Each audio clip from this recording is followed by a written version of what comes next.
Je vais vous présenter une expérience que j'ai faite aujourd'hui avec ce qu'on appelle un data logger en anglais, un système d'acquisition de données pour iPad. Alors, le modèle que je présente, c'est le Data Hub fait par la compagnie Watts. Cet appareil-là, il a plusieurs caractéristiques. Entre autres, il y a 13 capteurs internes et il y a possibilité aussi de brancher des capteurs externes. Comme ici, j'ai la sonde pour mesurer le rythme cardiaque et j'ai un thermocouple externe qui sert à mesurer la température. J'aurais pu mettre des sondes mesurer le courant, la tension, etc. Mais je ne les ai pas, donc je ne les ai pas utilisés. Ce que j'ai fait, c'est que je suis allé autour de l'école et dans le logiciel qui est sur l'iPad, j'ai configuré mon expérience. Alors là, ce que je vais faire, c'est que je vais aller chercher expérience. On voit ici que on voit la date à laquelle l'expérience a été faite. On voit le nombre d'échantillons qui ont été enregistrés. À quelle fréquence ça a été enregistré? J'avais un échantillon par seconde.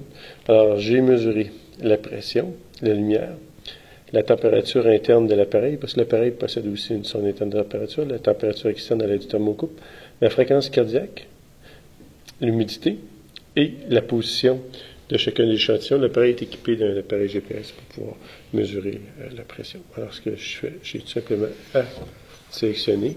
Là, l'appareil est en train de télécharger on voit la petite barre bleue ici. L'appareil est en train de télécharger les données. Et là, les données vont apparaître dans quelques instants et un graphique qui va se créer automatiquement.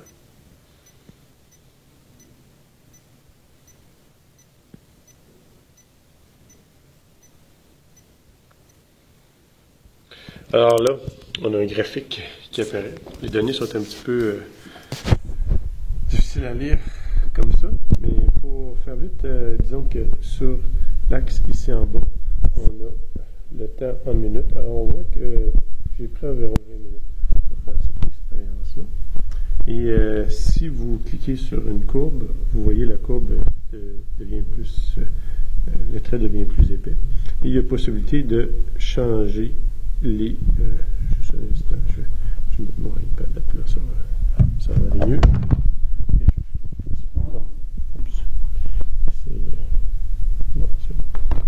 Il y a possibilité de changer l'échelle de la courbe et d'aller placer la courbe à l'endroit où on veut. Alors, je pourrais prendre chacune des courbes, comme là ici en brun, c'est la température mesurée par le thermocouple, et je vais ajuster et je vais aller placer tout simplement la température du thermocouple ici en dessous. Je vais prendre en noir, c'est, je crois, la vitesse mesurée par le GPS et je peux la placer ici. Alors, il y a possibilité de... Je vais prendre la courbe en rouge, je vais faire la même chose. La placer plus facile à lire. Et je vais la placer ici. Prendre en vert. Je vais ajuster la courbe et je vais la placer ici. Alors, vous voyez assez simplement, il y a possibilité d'arranger les graphiques. Ce qui est intéressant aussi, c'est qu'on peut présenter des données sous forme de graphiques. À bord, on va présenter aussi sous forme de tableau avec toutes les données. Possibilité d'avoir aussi sous forme de cadran. Il y a plusieurs configurations, un seul cadran, deux cadrans, trois cadrans, quatre cadrans. Et si vous appuyez sur un cadran, vous pouvez le copier, mais il y a possibilité aussi de... Bon, là, il veut copier. Si je clique deux fois dessus...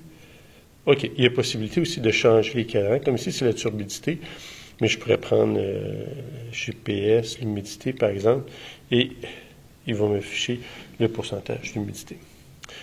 L'autre chose qui est intéressante, c'est qu'ici, on voit, comme il a enregistré la position GPS, on voit chacune des données avec une échelle ici à droite qui indique la valeur de données sur une carte dans Google Maps sous forme satellite. Je pourrais l'avoir sous forme de carte aussi. Alors, on voit ici que j'ai travaillé à l'école Le Sommet. Faire la publicité. Alors, mon trajet a débuté ici dans le stationnement de l'école. Et je me suis dirigé comme ça, j'ai passé par ici, et j'ai descendu ici comme ça, puis je me suis rendu jusqu'à la rivière. Ensuite, j'ai remonté, je suis revenu par ce chemin-là ici, et j'ai arrêté dans mon bureau. Vous pouvez voir la position de mon bureau dans l'école. Ce qui est intéressant, c'est qu'il y a possibilité de changer les échelles ici. Vous pouvez ajuster les échelles, changer le niveau. Là, je suis en train de vous montrer un peu ce que ça donne. Et si vous cliquez ici, vous pouvez changer. Là, présentement, ce qu'on voit, c'était la vitesse indiquée par le GPS, mais on pourrait y aller, par exemple, avec l'humidité. Alors, on voit que lorsqu'on est parti, on était au soleil, c'était un peu plus sec. Et lorsqu'on est arrivé tout près de la rivière, alors là, on est très rouge, on est dans le haut de l'échelle, c'était plus humide. Et on est revenu par ce côté-là de l'école et c'est resté humide, on était plus à l'ombre, on était moins exposé au soleil.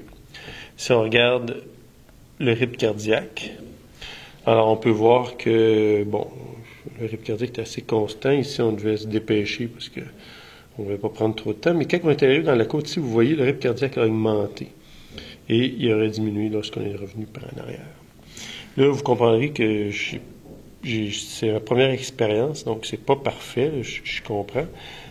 Si on regarde la pression, on va chercher la pression, le baromètre, par exemple. Alors ici, on sait que moi, je suis descendu peut-être de, je sais pas, en tout cas, quelques dizaines de pieds. Alors, on peut voir que la pression a diminué lorsque je suis descendu jusqu'à la rivière et elle est remontée lorsque je suis revenu par l'école pour finir à environ à la même valeur. On finit dans le bleu.